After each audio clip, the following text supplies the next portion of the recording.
उत्तर प्रदेश में सियासत ने वक्त की नज़ाकत को देखते हुए वोट बैंक मटेरियल का स्थान अब ब्राह्मण समाज को दे दिया है।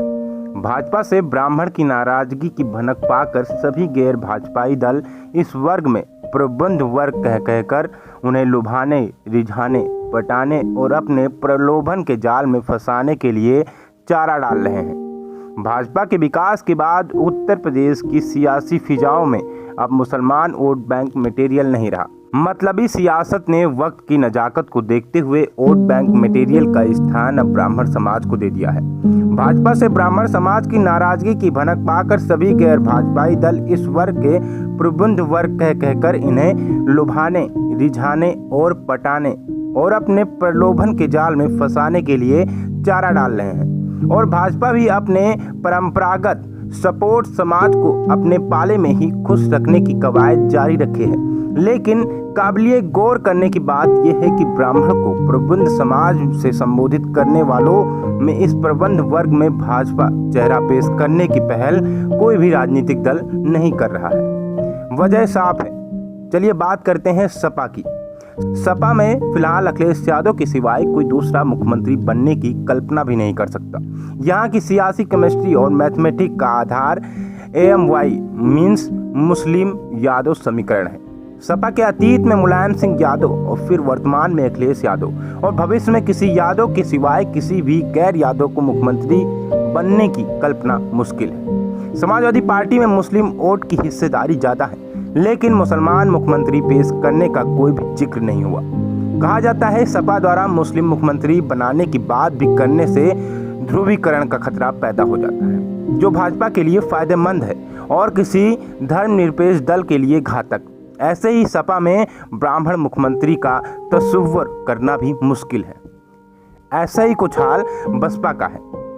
बसपा यहाँ दलित और मुस्लिम समीकरण में जब काम नहीं चला तो मायावती ने सतीश चंद्र मिश्रा को पार्टी से जोड़कर सोशल इंजीनियरिंग के प्रयोग में ब्राह्मण समाज का विश्वास जीतकर यूपी विधानसभा जीत लिया।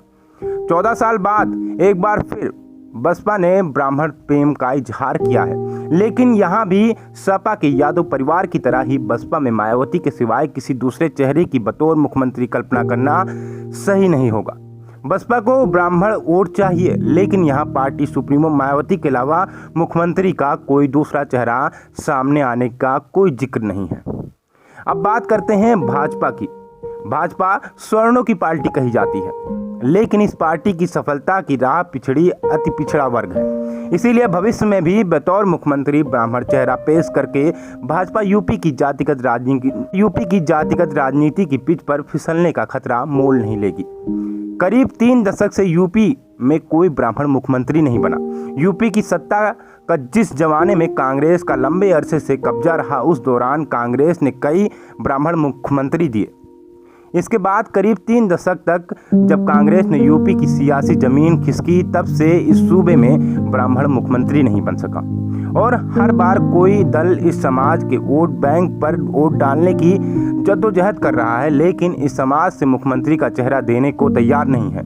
कयास लगाए जा रहे हैं कि आगामी विधानसभा चुनाव के लिए कांग्रेस प्रियंका वाड्रा, प्रमोद तिवारी या किसी और ब्राह्मण चेहरे को पेश करेंगी। लेकिन यदि ऐसा होता है तब भी 3 दशक पुराना इतिहास दोहराना बेहद ही मुश्किल है, क्योंकि कांग्रेस की स्थिति यूपी में अच्छी नहीं है। यूपी प्रभावी प्रियंका गांधी की लाख मेहनत के बाद भी कांग्रेस को थोड़ा बहुत लाभ होगा, तब भी ये पार्टी सरकार बनाने की स्थिति में आ जाए ऐसा कोई भी उम्मीद बेहद ही कम है। इन तमाम हालातों और जातिगत राजनीति की गमगमाहट में ब्राह्मण समाज की प्रतिक्रिया भी दिलचस्प है। कभी लखनऊ कांग्रेस अध्यक्ष रहे और अब पार्टी से किनारा कर समाज सेवा कर रहे सुशील दुबे बसपा, सपा और भाजपा द्वारा उनके समाज की पर दिलचस्प टिप्पणी करते हुए कहते हैं कि तुम लोग अपनी सियासत की सिनेमा में हीरो अपनों को बनाओगे, हम ब्राह्मण समाज को प्रतिनिधित्व कहकर वोट हमारा पाओगे और हमें काउंटिंग में रखो, ये हो नहीं पाएगा। ऐसे ही वीडियो को देखने के लिए चैनल को सब्सक्राइब करें, ज़्यादा से ज़्यादा शेयर करें। जय हिंद, जय भारत।